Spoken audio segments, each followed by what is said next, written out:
Welcome friends in the 8th module of AI, genetic algorithms and traveling salesman problem. Genetic algorithm is little different from conventional AI techniques that is recently added. In fact, it is some other researchers do not call it part of AI. I consider it to be part of AI, at least the initial part. GA was quite associated with AI. I do not want to discuss more about why it is part of AI and why it is not. Let us see why we are discussing about GAs. We have seen that AI is about solving difficult problems, and GA is one great way of solving difficult problems. In fact, GA has shown that it can actually solve some serious AI problems not solved for years. So, anyway, we are not going to discuss much about what it has done. We will see the introduction of GA. It is not very similar to something that we have studied so far. It is not about representing a problem in state space, no. It is not about searching through state space, no. It is not about starting from start set to go to the final state, no. It is something different. We do not have heuristic function here. There is something similar available, but it is not basically heuristic function, something very, very different. Now, what GA is about? GA is about searching in solution space. We have already seen that. Solution space is okay, but solution, but it will not search like other search methods we have seen so far. For example, we have a solution space where we have every node describing a solution. In conventional methods, what we do is you pick up a solution state, look at the heuristic value, and then try to move to some other solution space, which solution state which is better, or generate from this solution state. You generate other solution states and find out which one is better, and then you move there, okay, like the hill climbing or simulated tunneling or something similar. In this case, we do not do it. What we do is something very different. For example, for a given node, I have 20 children. I will choose top 5 from it, okay, and then I do not explore them. What I do is I will just mingle them in a way that, or in a way that I generate new nodes out of it. If I have 5 nodes, and for example, if you combine 1 and 5 and generate a new solution or 2 new solutions, basically think of it, and if you do it that way, out of 5 you can generate 20 more, okay. So, again out of that 5 you pick up first 5 and so on. So, here it is very similar to human being or even living forms. The GA is based on the principle that how living forms continue to become better, to make sure that they adjust with the environment. For example, all the prey, deer, what they do, even while they are grazing, they keep on hearing the sound and looking it around to make sure that there are no carnivorous animals around, and if it is so, they use their smelling and hearing ability to figure out if they are nearby, and at the first sight of the enemy around, they start running. Obviously, 2 abilities of deer can save. One, the ability to hear and smell, and the other ability is to run fast. And obviously, only those deer who run fast and smell better can survive. Similarly, the carnivorous animals also, okay, they can only survive if they run fast and they are better, okay, and in making sure that the enemy does not, the prey does not get the hint of their moving, so that they are on prowl, okay. So, point is, the only better species, only better individuals are likely to survive, and the second principle of GA is that when better better individuals mate, they produce even better offspring. How this is related to GA? It is pretty simple. GA is about representing problems in form of a solution space. So, what you do is you just get 5 best solutions and then then mingle them in a way that you get 20 better solutions, and then again pick up 5, and so on and so forth. So this is what GA is all about. Let us begin talking about GA. Let me tell you that GA is a huge thing, and what I am going to talk about is we are just going to scratch the surface. We are not going to discuss many things about GA, and if I have given 1 or 2 references at the end of this chapter and end of this module. So if you want, if you are interested in studying more about GA, probably those are the references, and then pretty more. In fact, there are many more resources on GA. Okay, let us begin talking about this thing.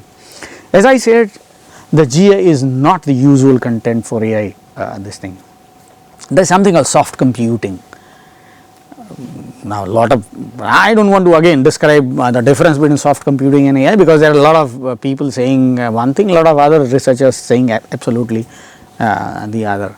Okay, but many people believe that GA is not part of AI, it is part of soft computing. Anyway, well, let us talk about why it is an excellent method of solving some very interesting AI problem. Well, we will actually going to see and find out how useful it is for solving a traveling salesman problem. And one great thing about GA is that it can handle the combinatorial explosion problem. Okay, how it is doing, we will see. But it is quite different than another algorithm. It is not searching through the search space, it is actually generate solutions, in fact generations of solutions one after the other, and doing it in a way that humans and other species do, in a way that eventually what you get are better solution sets. So after few iterations, probably the solutions that you have are better than the earlier ones.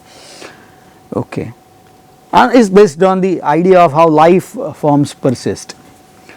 GA obviously is based on one simple principle which Darwin gave long back: survival of the fittest.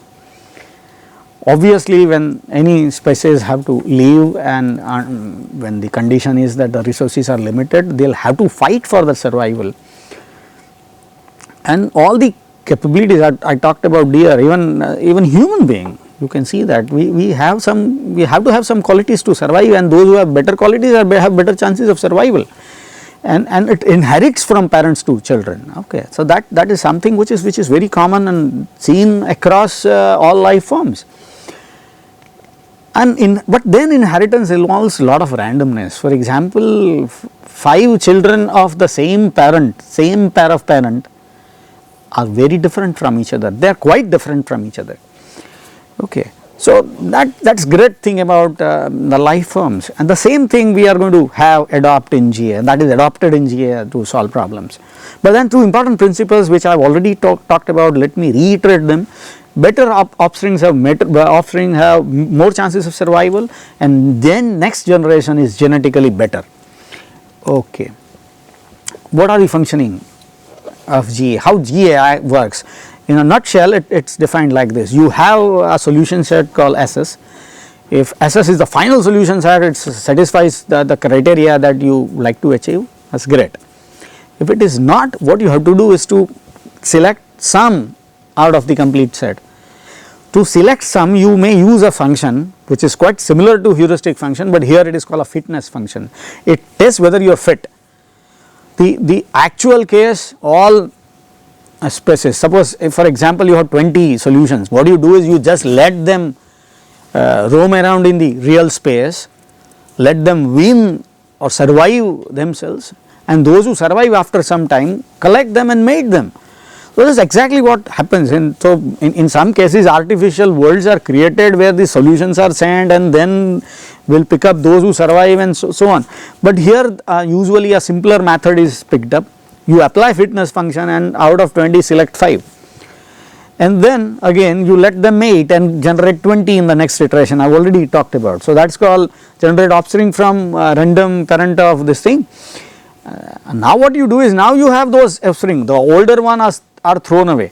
Okay, so new 20, now new 20 you pick up 5 and throw everything, from this 5 generate 20, throw this 5, out of this 20 again pick up 5, throw rest, so on and so forth. You continue doing that, eventually what you get is a better solution set, hopefully.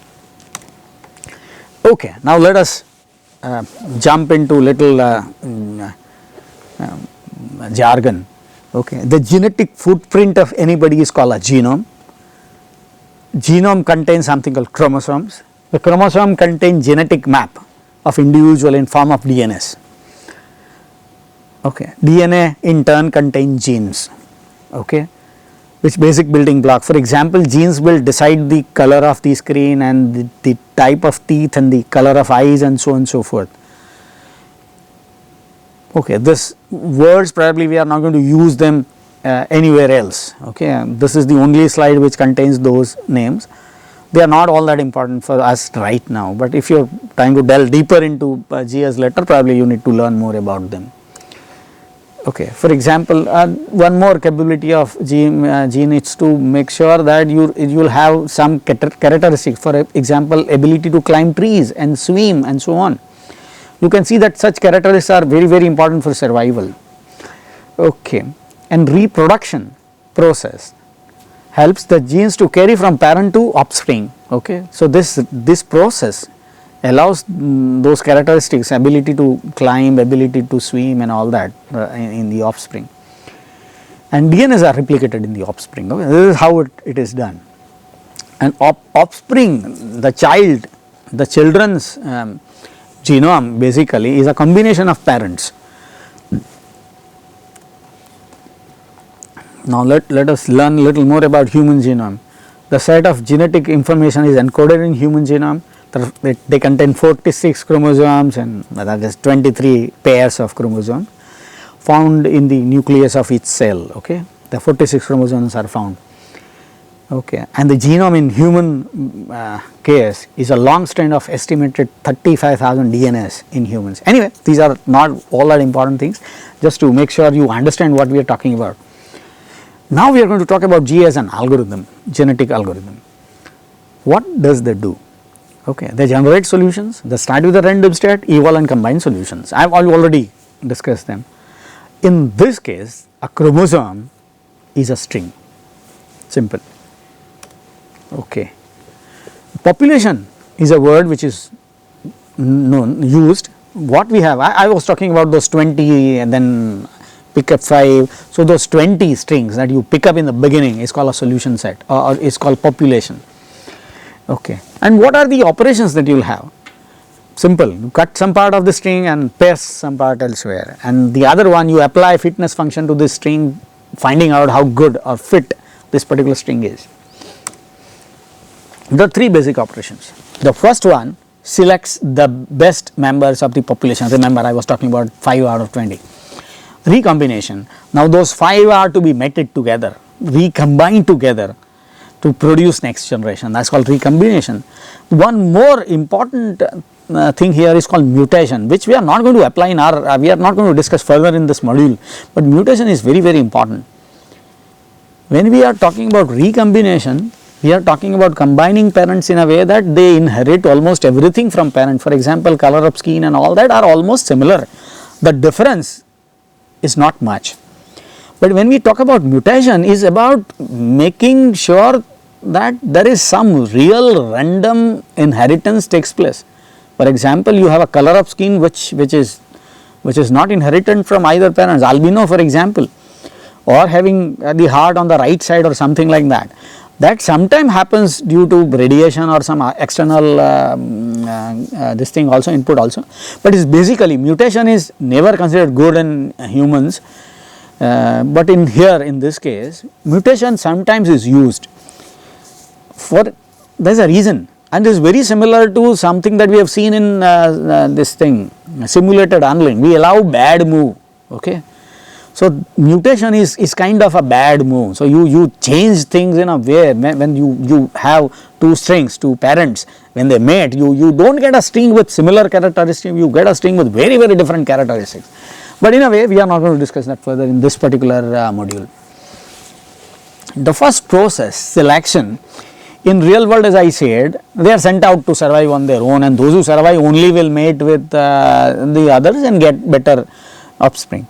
But that is not happening here. What we do is, out of 20 we just apply fitness function like heuristic function and decide top 5 or top 6 or whatever.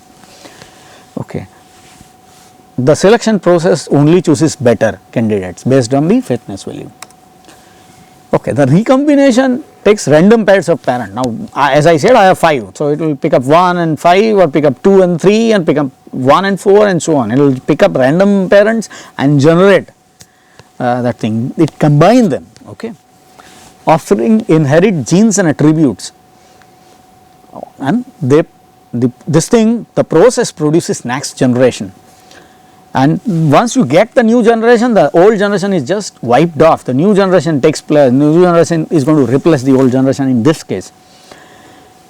Sometimes obviously the best of the old generation strings are cloned into the new one, those who are having better fitness values, to make sure that you get a better offspring in the next generation. Again, we are not going to do that further here.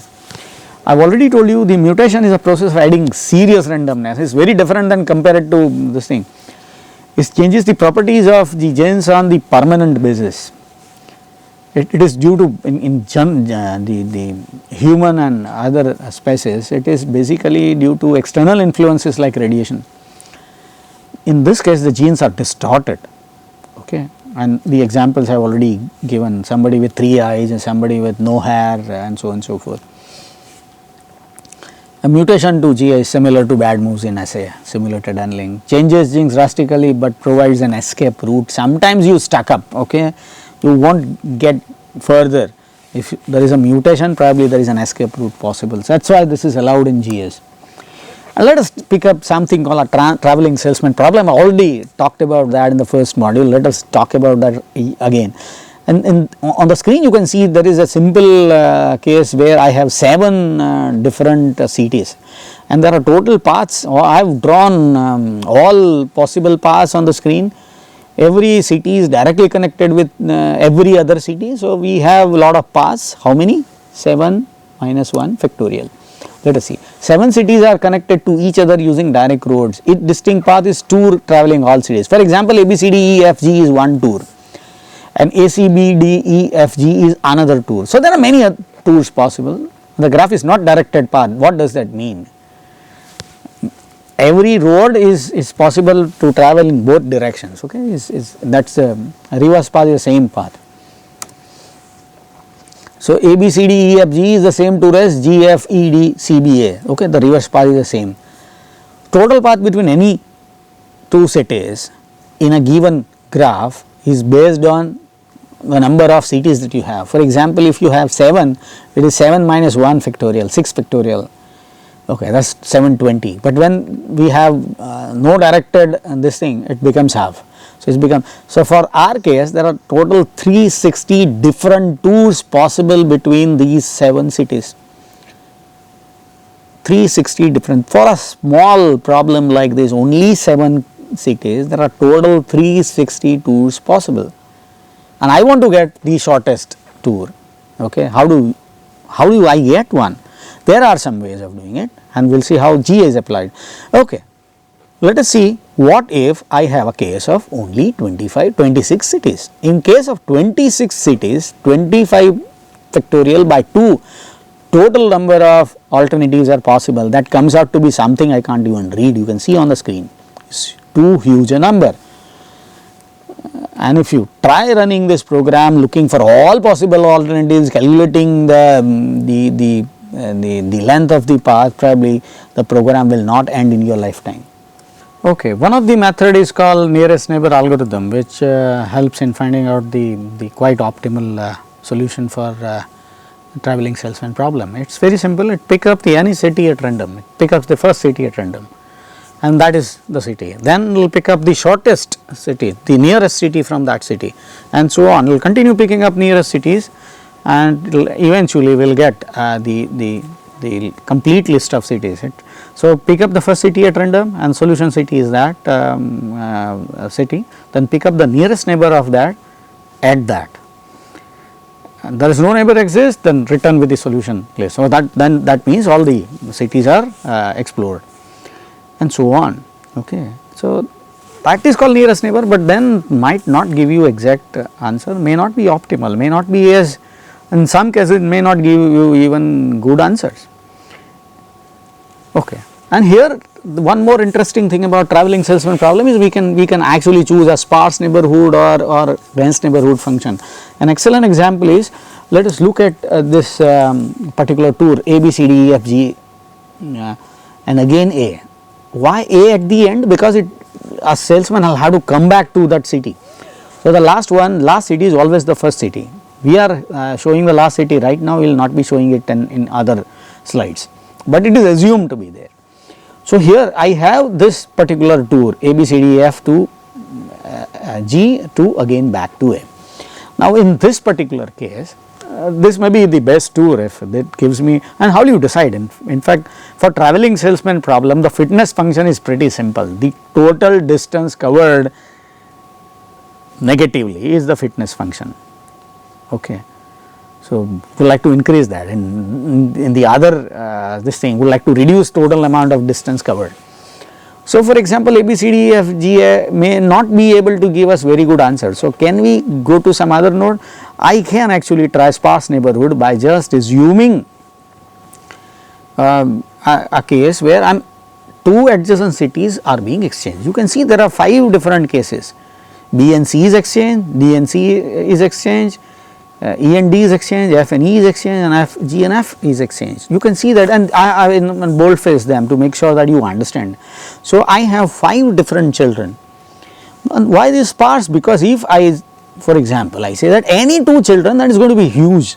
Not only that, any number of changes, I will have a huge value. In fact, if I say that any city exchanged with any other city, then I am going to have around 360. We know that these many possible, so that many nodes. Okay. So, this is a sparse neighborhood. Okay. Anyway, now the most important part, would like to solve traveling salesman problem using GH. Remember, we will have to have a set of better solutions and combine them parents randomly and combine good elements of parents and so on and so forth. And here is an example. We start with a random set of parents, say 20, and then find their fitness values and choose better 5, generate 30 offsprings. How you get? Because there are 15 distinct pairs of 5 offspring that which each generate 2 children, so you get 30. Okay. And you pick up first 5 and so on. I have already discussed that thing, but here there is one more word which I will have to use. How you combine 2 strings. Okay, the method itself is called crossover. There are multiple ways of doing it. For example, one simple method is to cut a string at a typical place. I have 2 strings. I'll cut them at the same place. I pick up this part and paste it here. Pick up the first strings part and paste it here. Okay, so the first string's initial part is pasted with the later part of the second string. Second string's initial part is pasted with the later part of the first string. Now that is called simple single point crossover. There are many other methods. We will see which crossover methods that we are going to use. Again, as I said, I am not going to discuss all crossover methods. We are only going to see a few useful methods which are used in TSP. Okay. Now that is the first one. Okay. For example, let us try to understand. If I take a single point crossover, is it going to work? That is not going to work. Why? Because if I just say, for example, A, B, C, D, I cut. Now the other string contains something A, D, E, F, and now it has some cities which are already occurring here. If I cut and paste them, what will happen? I will have 2 cities, the same cities appearing twice in the root, which is not correct, and some cities do not even appear. So that is not acceptable. Single point crossover is not possible here. Okay. So let us look at this. Let us look at the first method called partially mapped crossover. Here, why it is called partially mapped crossover? Because the partial part is copied, and then the mapping of that is used in crossover. Let us try to see how it works. For example, I have parent 1 as A, C, B, D, E, F, G, and parent 2 as C, D, B, G, A, E, F. Okay, and I decide that I use the middle 3 elements. In the case number 1, the parent 1 is B, D, E, parent 2 is B, G, A. Okay, and I am going to use them in this crossover method. So the child one, remember, is going to pick up the part from parent 2. So, BGA parent 2 middle part is copied into child 1. Similarly, the middle part of parent 1 is copied into child 2. Now, the rest is to be picked up from other parent. That means, child 1 will have other cities from parent 1 and child 2 will have cities from parent 2. Okay. So, now look at the middle part. The child 1 is BGA, child 2 is BDE, and that is what we mean by mapping. So, B is mapped to B, D is mapped to G and A is mapped to E. Okay. Just compare them. Okay. Now, how partially mapped crossover works? You can see on the next slide. Now, it is little the PowerPoint animation is running. So, better try to see how it works. You can see the right hand side we have the mapping. B is mapping to B, D is mapping to G, E is mapping to A. Now, the parent 1 is A, C, B, D, E, F, G. Okay. And now, remember the child 1 we have already taken the part from parent 2. Now, the rest is to be picked up from parent 1 we have already talked about. Now, how it processes? See the process. Okay. Now, the first one is A. Okay. The parent 1 first element first city is A and the mapping says A should be replaced by E. So, I will have E here in child 1 at place number 1. Okay. Now, let us pick up second one G. Now, G is to be mapped to D. So, G is replaced by D. Okay. So, the child 1 now has E star which will still have to fill B, G, A star D. The next one D, you can see that it is replaced, G, D is the mapping. Now, C and F, you can see that they are not part of the mapping and that is why they will have to be copied as it is. So, once they are copied as it is, you have complete child A. Now, the tour's child A begins from E, C, B, G, A, F and D. Okay. So, this is the partially mapped crossover method. Okay. And C and F, as I said, they are directly copied because they are not part of the map. If you pick up some other strings, you probably have different mapping and you will have to do it. In fact, in some cases the mapping is you will have to cycle that mapping. In fact, if you map the first element is already occurred, then you have to again map. So, it is sometimes in some cases pretty complex, but we have taken a very simple case here to just to make you understand how partially mapped crossover works. I have already told you in the beginning that GA is quite complex. So, everything that we are talking about right now is basically the simplest thing that we can talk about, but in truth and it may be pretty complex. Okay. The other one is called order crossover. The order crossover is very similar to the earlier one, but the other thing that we are going to keep the order intact. Okay. How it is done? Again, let us see the same thing. The parent one is A, C, B, D, E, F, G. Out of that, we will copy the middle 3 elements B, D and E in the child. Now, you can see that the parent ones B, G and A, there are B, G and A, they are not to be copied into the child. We know that it is the same parent, same city cannot be revisited. So, we are ignoring them, we are cutting them off, okay, and that makes the other elements available to us. So, once they are available to us, we are just copying them according to the order in which they appear in parent 1. So, C is the first, so we copy C here, okay. D is next, so we are copying next D here, okay. E is next, it is copied. F is also copied, okay, done. So, this is how you get the child 1. You may get the child 2 in a similar fashion, and this is how the order crossover works. The third one is called cyclic crossover. Cyclic crossover is also quite simple, but here we are taking some other string, we are not taking the earlier string. That is the reason. If you use the same string, surprisingly both children comes out to be the same. You may test it, okay, you may try, but that is the reason why I have chosen a different set of string. So, it is A, B, C, D, E, F, G, H, I. This is little longer and little different. Cyclic crossover is little different, so I have chosen a little longer to make sure that you understand. Okay, so it begins with A, it begins with the first element. Okay, I do not have any copy right now, I do not have anything to begin with. I start with the first element and put it there. Okay,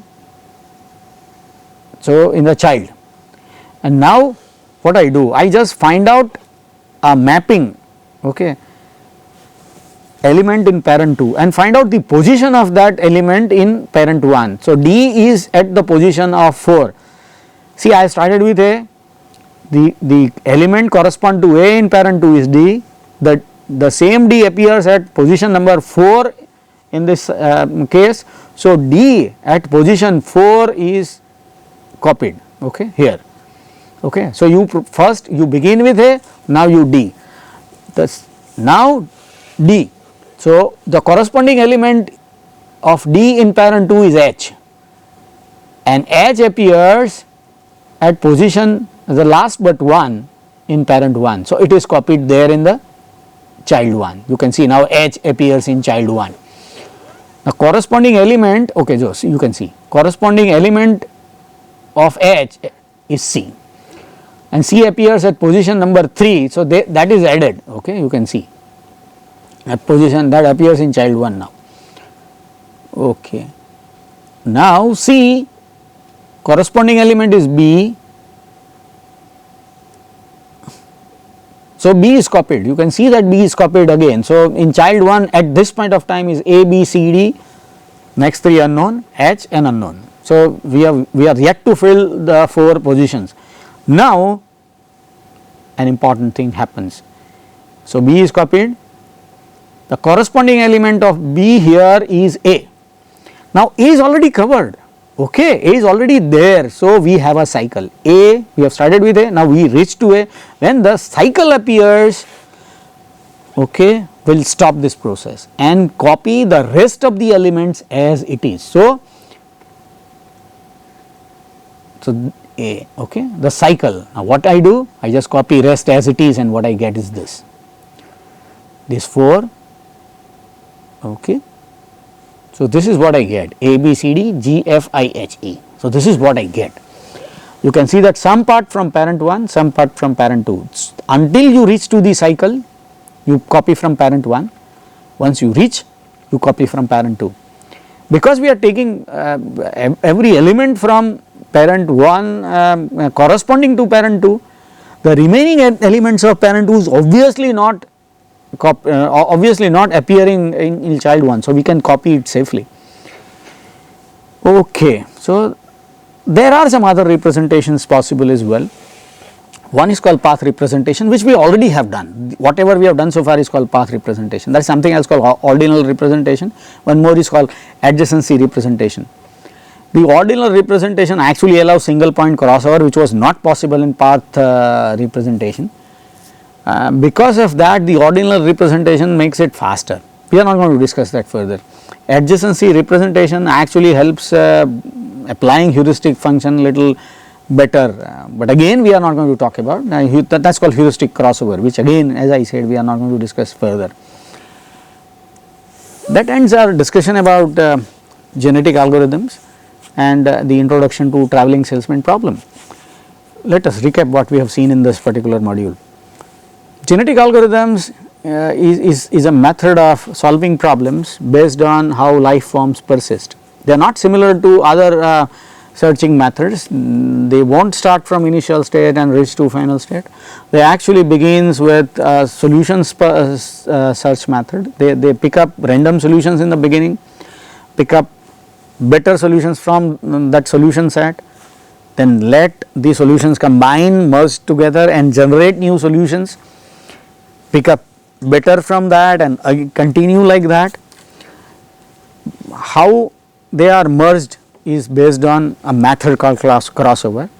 Travelling salesman problem, for example, when we talk about, if you want to get the tour which is optimal, we may start with a random tour A, B, C, D, E, F, G, H or something, where A, B, C, D, E, F, G, H are cities. We start with that, we find out the fitness function value, we generate okay, nodes. For example, if you use a sparse neighborhood, you just replace two adjacent or exchange two adjacent city information. What you get are 6, 7 children, and you apply that fitness function, the value, the distance value, and you may pick up 2 or 3 or 4 best, and then you again expand them and so on and so forth. So it is possible to use GA this way. When you use GA and on problems like this, it is not easy for you to combine them by using a single point crossover, like cutting the tour into half here and cutting the other tour into half and just combine them, because the cities may be repeated and some cities may be omitted. So that is not allowed. That is why we need a little different type of crossover methods. There are 3 crossover methods we have seen. One is called partially mapped, where a small part of one parent is copied into children, and based on that mapping the rest of the elements are filled up. In the other one, order crossover method, we copy some part of the parent into a child, and the rest is filled up from the other parent based on the order in which this thing appear in the parent itself. And the cycle crossover, what we do is we pick up an element from parent 1 and pick up a corresponding element in parent 2 and pick up that element and use that position to store that in the to copy that thing in the child and so on and so forth. And when cycle appears, the rest of the elements are picked up from the other parent and copied. These methods are either preserving order or position or both, in a way that they allow better qualities of the parent to persist over the generations. And using this method, actually many other problems are also solved. With that, we will conclude this genetic algorithm module number 8. Thank you.